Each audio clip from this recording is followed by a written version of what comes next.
Muy buenas noches y gracias por estar con nosotros. Ya conoció los titulares y vamos a iniciar de lleno con la información. Vamos a iniciar esta noche hablando de la tragedia que conmocionó al país hace exactamente un año. El Hospital Roosevelt fue escenario de una nutrida balacera que tuvo como único objetivo la liberación de un reo que hasta hoy es prófugo de la justicia. Su fuga costó en aquel entonces la vida de 7 personas inocentes.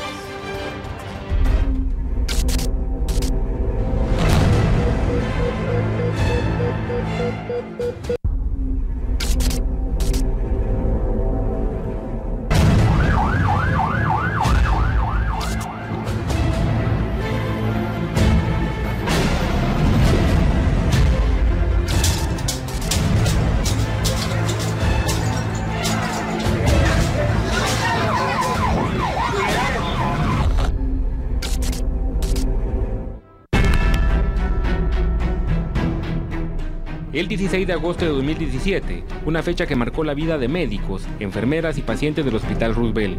Eran las 8 de la mañana cuando un pandillero de nombre Anderson Daniel Cabrera fue trasladado por orden de juez de una cárcel al Hospital Roosevelt para exámenes médicos. Minutos después, hombres armados irrumpieron las instalaciones y dispararon en contra de quienes se cruzaban en su paso. El objetivo, rescatar al privado de libertad. Dejó marca a todos. Hoy creo que nos levantamos pensando en wow, voy al hospital, no voy al hospital, sin saber. Hace un año todos veníamos tranquilos a trabajar y pues nos encontramos con esa situación, ¿verdad? Una tragedia difícil de borrar que cobró la vida de 7 personas, entre ellas 4 pacientes, 2 guardias del sistema penitenciario y un guardia de seguridad de dicho hospital. Otras 12 personas resultaron heridas. El pánico se dispersó como pólvora entre los pasillos del hospital, mientras enfermeras, médicos y otras personas que se encontraban en las instalaciones corrían en busca de ponerse a salvo. A un año del acto provocado por pandilleros de la Mara Salvatrucha, quienes finalmente lograron su objetivo, pero a cambio 5 de los participantes fueron capturados. Autoridades del hospital realizaron junto a la familia del guardia de nosocomio una actividad para recordarlo. Se hizo una misa para pedirle a nuestro Señor que tenga en su reino a todas estas personas que inocentemente perdieron la vida. Dentro de ellos un compañero de nosotros, Margarito, estaba en la puerta principal y estas personas que entraron en vehículo pues entraron disparando, no mediaron más que dispararle y él perdió la vida. Para muchos, un año se dice fácil, pero la pérdida irreparable de la vida de Margarito, día a día la llora su familia, que nos recuerda con mucha admiración, ya que era un hombre trabajador, que a base de esfuerzo sacaba adelante a sus 3 hijos, a quienes ahora ha dejado en la orfandad. Dolor tenemos en este año porque nosotros estamos muy tristes por mi hermano. En su trabajo, por ganar su pan cada día, se entregó la vida de él por cuidar a los enfermos aquí. En donde era su lugar de trabajo, familiares y compañeros colocaron una plaqueta para recordarlo por siempre. Un cartel con su fotografía y unas coronas fueron el complemento para adornarlo. Ante el ataque armado ocurrido hace un año, autoridades del hospital implementaron medidas de seguridad para evitar el paso de automóviles y peatones sin que sean previamente registrados. Fíjese que después de esto se evidenció que en el hospital había más o menos 17 entradas. Es una institución muy vulnerable. Empezamos a tomar medidas, cerrándolas poco a poco. Hubo mucho descontento. Muchas personas, sobre todo vecinos, UNICAR, UNOP, que atravesaban la institución, pues se molestaron, ¿verdad? Pero es la seguridad de la institución, de los pacientes que vienen acá.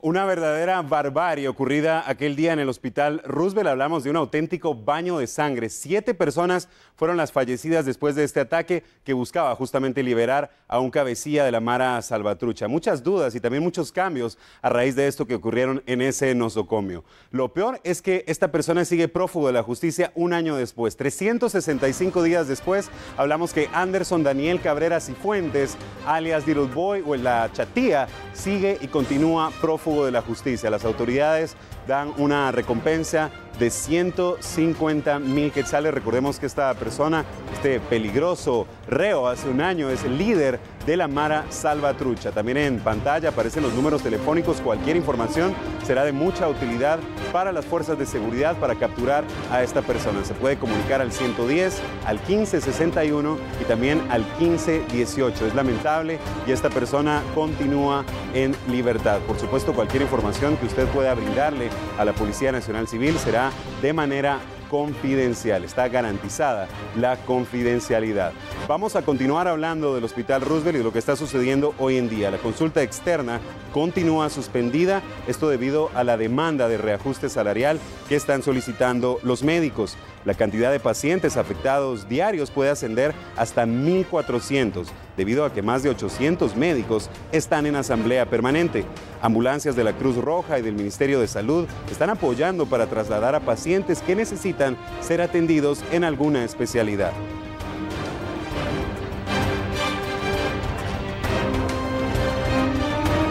Nos ubicamos ahora en el interior de la República, específicamente en Huehuetenango. Las autoridades decomisaron una fuerte cantidad de droga y dinero del doble fondo de un vehículo.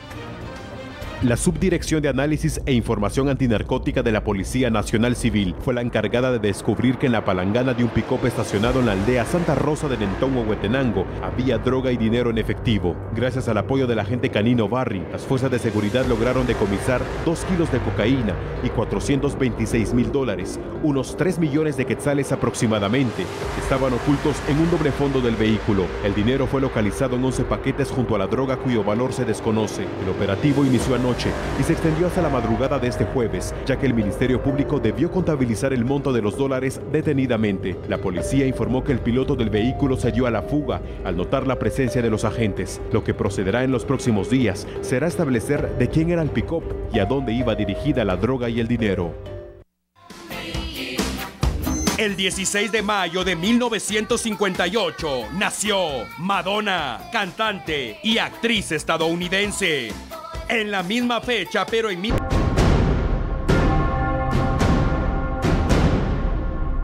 Amigo televidente, se lo adelantábamos antes de la pausa. Hoy fue localizado el cadáver de una mujer en el interior de un vehículo abandonado en San Miguel Petapa. La primera tarea que deben establecer las autoridades es la identidad de la víctima. Las alarmas se activaron esta mañana en un sector de la zona 10 del municipio de San Miguel Petapa, después que los vecinos de la lotificación El Rosario localizaran en el interior de un vehículo abandonado en un terreno baldío el cadáver de una persona. El cuerpo tenía señales de violencia y se supone que el automotor fue dejado en ese lugar en horas de la madrugada. Para los vecinos de esa comunidad, les pareció sospechoso que el automóvil fuera estacionado en ese lugar. Tras el hallazgo, se notificó a los bomberos municipales departamentales, quienes confirmaron que se trataba del cuerpo sin vida de una mujer. Las autoridades acordonaron el área y ahora investigan quién está detrás de la ejecución de la víctima y por qué motivo fue abandonada en ese lugar. Por otra parte, las autoridades no lograron establecer la identidad de la víctima asesinada y únicamente se limitaron a decir que podría tratarse de una mujer de aproximadamente 35 años que vestía una blusa estampada corta, pantalón de lona celeste y zapatos color rosado. Otro dato que es importante resaltar es que la mujer estaba atada de sus extremidades y se cree que fue asesinada en otro lugar antes de que fuera abandonada.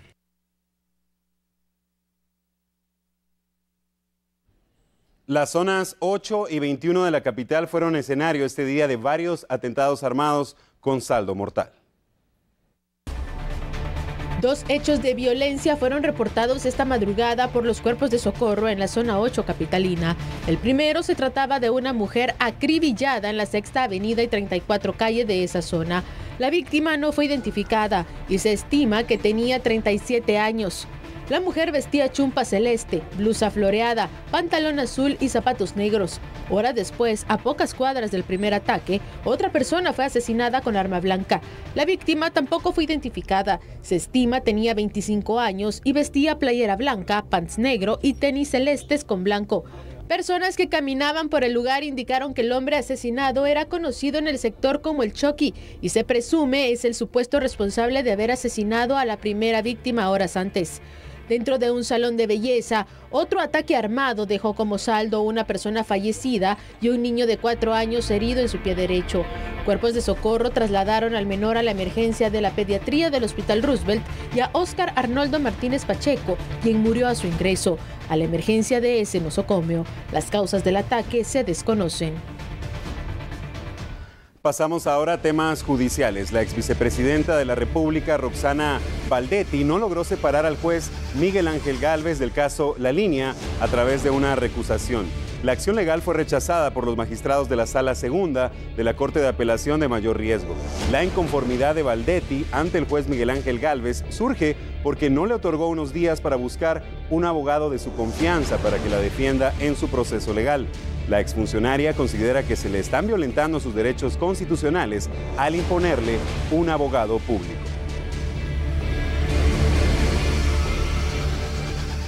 La magistrada Blanca Stalin fue beneficiada este día con una medida sustitutiva con la cual puede regresar a casa sin tener que pagar una fianza. El Ministerio Público asegura que apelará la decisión de la jueza. La audiencia se realizó a puerta cerrada y sin acceso a la prensa. De acuerdo a fuentes oficiales, Blanca Stalin justificó al tribunal que no existe peligro para que esté libre, al reafirmar que las personas que han declarado en su contra aún no se pueden considerar testigos. La jueza Cruz Toscano resolvió otorgarle la medida sustitutiva de arresto domiciliar sin tener que pagar ninguna fianza. La Fiscalía Especial contra la Impunidad se opuso a la resolución, indicando que Stalin está ligada a proceso penal por el delito de resistencia al arresto con agravación específica, al recordar que el día de su captura intentó fugarse utilizando como disfraz una peluca y pretendió disparar contra agentes de la Policía Nacional. La libertad de la magistrada de la Corte Suprema de Justicia se da en medio de la ausencia del juez titular del Juzgado Décimo. En las próximas horas saldrá de la cárcel tras haber permanecido en ella durante 1 año y 6 meses. La FESI recordó que si bien la funcionaria fue beneficiada con arresto domiciliar, permanecerá arraigada y no podrá salir del país. También advirtió que apelará a la resolución de la jueza suplente. El Ministerio Público ha acusado a la magistrada de tráfico de influencias al asegurar que presionó a un juez para favorecer a su hijo encarcelado por un caso de corrupción. El Ministerio Público ha acusado a la magistrada de tráfico de influencias al asegurar que presionó a un juez para favorecer a su hijo encarcelado por un caso de corrupción.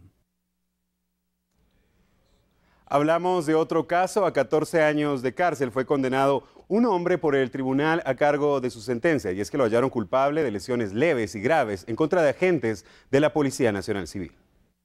En el Tribunal de Mayor Riesgo D fue condenado a 14 años de prisión inconmutables René Maximiliano Franco Canté, alias El Alacrán, el responsable de haber incitado a un grupo de pobladores de atacar a un contingente de la Policía Nacional Civil cuando estos realizarían un desalojo con orden de juez en el 2015 en Petén. Durante el hecho, varios agentes de la PNC resultaron heridos con palos y piedras. Según la investigación del Ministerio Público, en el 2015 un grupo de pobladores invadieron parte de la reserva de la biosfera maya en Petén. Las autoridades dialogaron con las personas para que desalojaran el terreno. Al no obtener una respuesta positiva, se pidió la colaboración de la Policía Nacional Civil para realizar el desalojo con el orden de juez, sin utilizar la fuerza policial, y fueron recibidos con piedras, palos y disparos. Según los uniformados, las detonaciones fueron hechas por alias El Alacrán, quien fue sentenciado por el delito de lesiones leves y graves. Al volver, el mar se salió en las costas de Jutiapa. Y más adelante, infernal.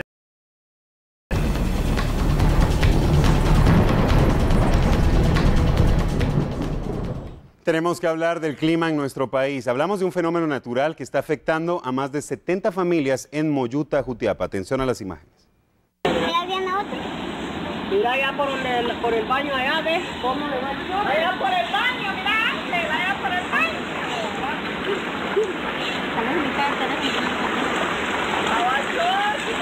El incremento de oleaje en aguas del Pacífico mantienen en alerta pobladores de Jutiapa, quienes en las últimas horas se han visto sorprendidas por este fenómeno natural.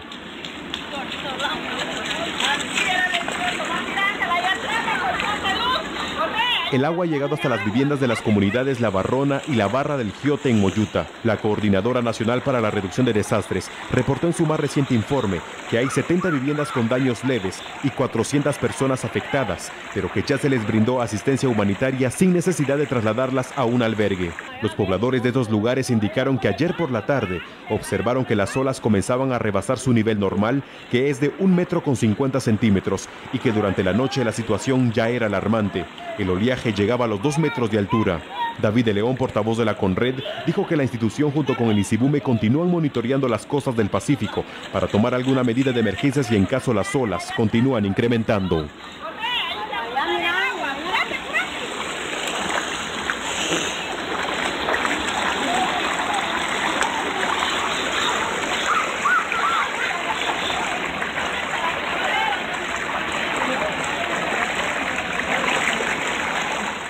Y ya que hablamos de fenómenos naturales, caso contrario a lo que ocurre en Moyuta, ahora nos enfocamos en los efectos negativos que está provocando la canícula prolongada. Según las autoridades, las pérdidas en la agricultura podrían afectar la economía nacional. Mientras unos departamentos muestran inundaciones, otros sufren de sequía extrema. La canícula prolongada de este año ha sido de las más dañinas en el país. 1,5 millones de personas han sido afectadas a nivel nacional. Casi 300.000 familias fueron afectadas con la sequía y con ellas más de 180.000 hectáreas de cultivos se han perdido. El vicepresidente de la República, Yafet Cabrera, indicó que el presupuesto disponible para atender la emergencia en las instituciones no cubre las necesidades o es insuficiente, pero se gestionará la ayuda necesaria. Las autoridades plantean 2 principales rutas de atención a la emergencia. Una de ellas, la creación de un programa de entrega de alimentos, semillas y filtros de agua a las familias afectadas. Y el otro, solicitar un estado de calamidad al Congreso de la República. Autoridades de finanzas recomendaron que ante la emergencia la vía más viable para la atención de los damnificados es la solicitud de un estado de emergencia o de calamidad. El Registro Nacional de Agresores Sexuales refiere que a 8 meses de operaciones, el organismo judicial aún no ha enviado sus registros para actualizar la base de datos.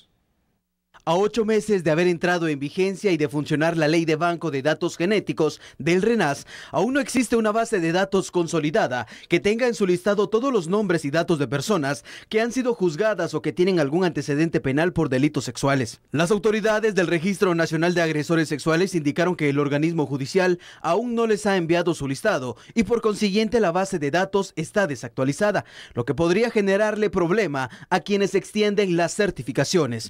El artículo 14 de la Ley de Banco de Datos Genéticos establece que la entidad reguladora de este tipo de datos es el RENAS y que toda la información relacionada al tema debe ser analizada y filtrada por ellos. Un dato que es importante resaltar es que el registro de agresores sexuales ha entregado hasta el momento más de 10.000 certificaciones para personal del organismo judicial y personas que se han postulado a varios cargos públicos.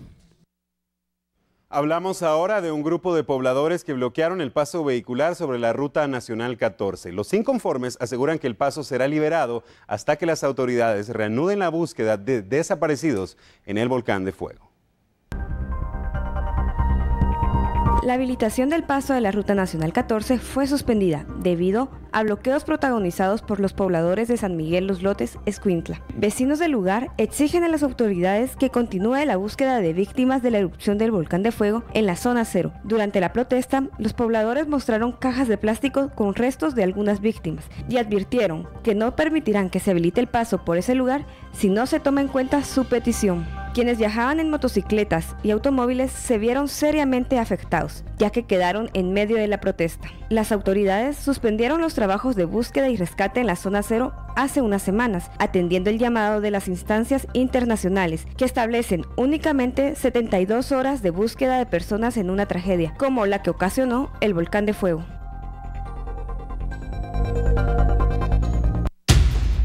Al volver, dispuesta a todo, mató al hombre que quiso violar a su hija.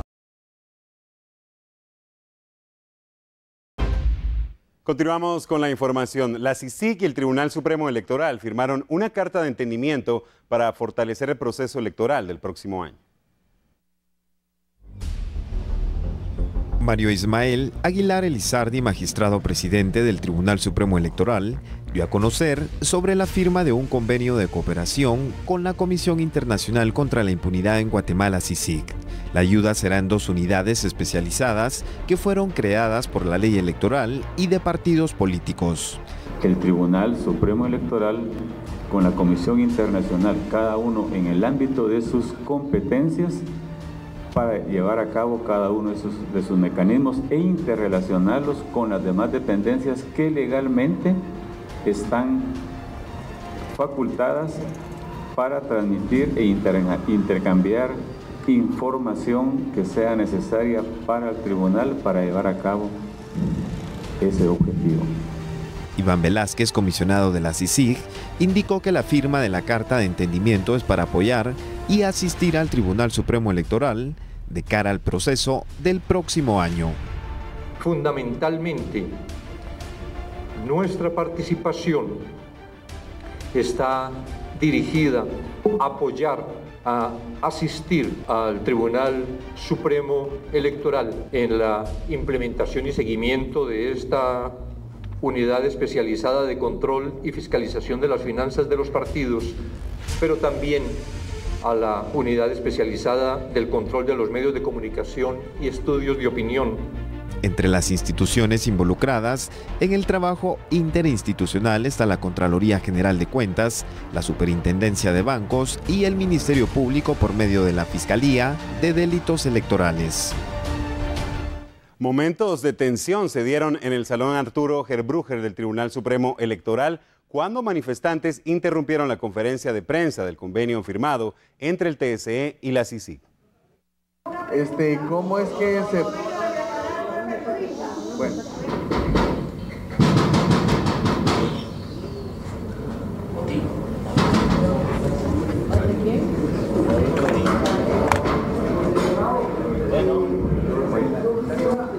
Por el orden, Manuel.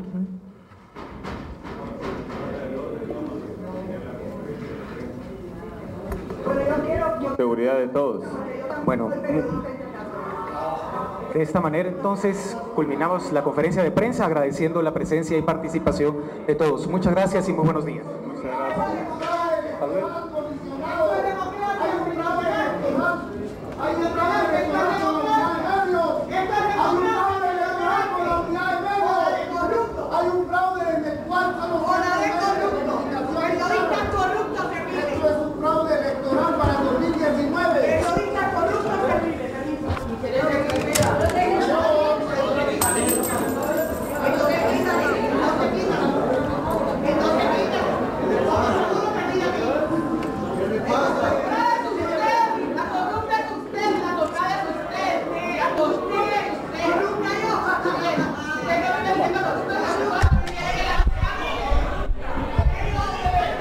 Ese contrato que hoy firman es ilegal. Esa firma de ese convenio es totalmente ilegal y violenta la soberanía del país, violenta los derechos humanos de los guatemaltecos.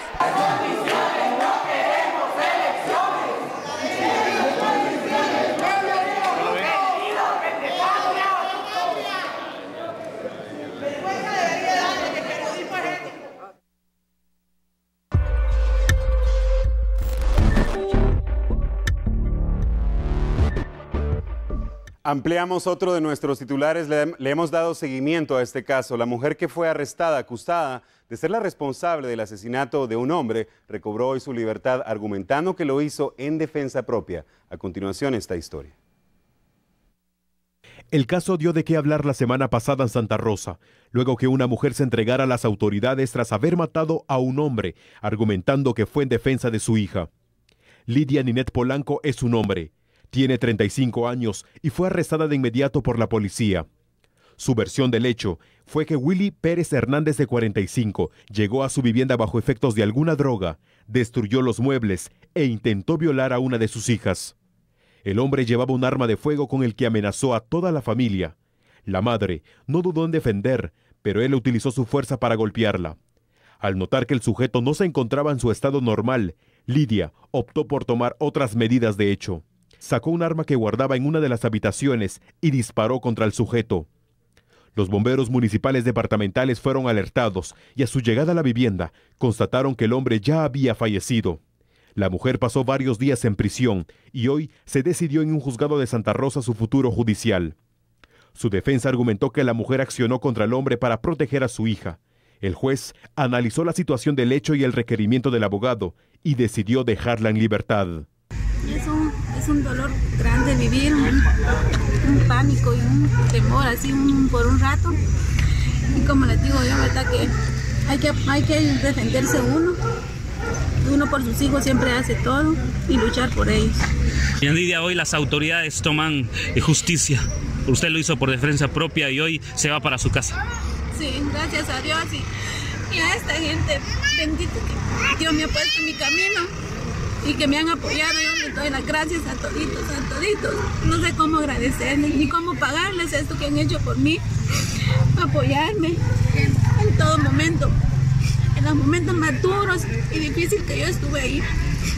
Gracias a Dios y la gente siempre estuvo conmigo, dándome fuerza, dándome aliento. Y no tengo palabras para agradecerme. La señora Lidia Polanco lo único que hizo fue defender su vida y la vida de su familia. Asimismo, el honorable juzgador de primera instancia resolvió falta de mérito por legítima defensa. Asimismo, felicito a la Fiscalía del Ministerio Público de Culapa Santa Rosa, que fue objetivo en presentar las pruebas oportunas que nos pudieron ayudar a una falta de mérito. ¿Cuáles fueron esas pruebas que usted habla, licenciado? El agresor, el hoyo occiso, hizo destrozos adentro de la casa de habitación de la doña Lidia Polanco. Esas fotografías las presentó el Ministerio Público, tanto de un vidrio y como un vidrio del vehículo. ¿Testimonios de alguien, abogado? También se presentaron testimonios de las hijas y de un señor, Leonardo, que son testigos presenciales. Lidia fue recibida con alegría por familiares y vecinos, quienes le acompañaron en todo este tiempo.